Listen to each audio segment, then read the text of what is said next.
उत्तराखंड की राजनीति में क्या एक बार फिर क्षेत्रीय असीमता की गूंज सुनाई देने वाली है? क्या पहाड़ के वो मुद्दे जो लंबे समय से दिल्ली की राजनीति के नीचे दबे हुए थे, अब फिर से चुनावी हथियार बनने जा रहे हैं?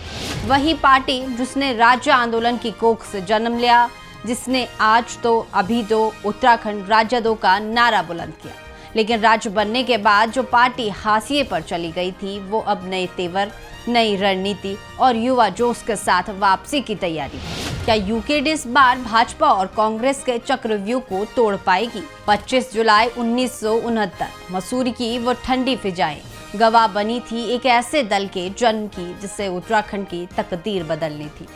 यूकेडी यानी उत्तराखंड क्रांति दल, यह सिर्फ एक राजनीतिक दल नहीं बल्कि क्षेत्रीय स्वाभिमान का चेहरा था। राज्य गठन से लेकर अब तक यूकेडी ने अस्थायी राजधानी, गैरसैंण, पलायन, रोजगार और जल जंगल जमीन जैसे बुनियादी मुद्दों पर जमीनी लड़ाई लड़ी है। लेकिन विडंबना देखिए, जिस दल ने राज्य बनाया, सत्ता की दौड़ में जनता ने उससे पीछे छोड़ दिया और राज्य की बागडोर बारी बारी से भाजपा और कांग्रेस जैसी राष्ट्रीय पार्टियों के हाथ में रही।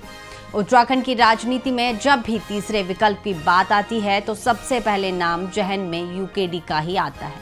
लेकिन पिछले 2 दशकों में पार्टी राष्ट्रीय दलों के राजनीतिक जाल में ऐसी फंसी कि अपनी चमक खोती चली गई। विश्लेषकों का मानना है कि क्षेत्रीय दल होने के बावजूद यूकेडी अपने विजन को वोट में तब्दील करने में नाकाम रही। पर अब समय बदल रहा है। लंबे समय तक हाशिए पर रहने के बाद अब यूकेडी नए तेवर और नई रणनीति के साथ मैदान में उतर रही है। इस बार पार्टी का लक्ष्य सिर्फ चुनाव लड़ना नहीं बल्कि किंग मेकर की भूमिका में आना है। इस बार यूकेडी की सबसे बड़ी ताकत है युवा शक्ति। पार्टी ने अपनी पुरानी छवि को बदलते हुए संगठन में युवा चेहरों को तरजीह देना शुरू कर दिया है। सोशल मीडिया से लेकर जमीनी आंदोलन तक उत्तराखंडियत की भावना को युवा नेताओं ने फिर से हवा दी है।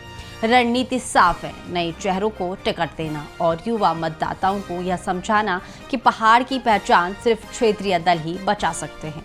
राजनीतिक विशेषज्ञों का मानना है कि अगर यूकेडी युवाओं और स्थानीय नेतृत्व को सही तरीके से पेश करती है तो वह कई सीटों पर समीकरण बिगाड़ने का दम रखती है।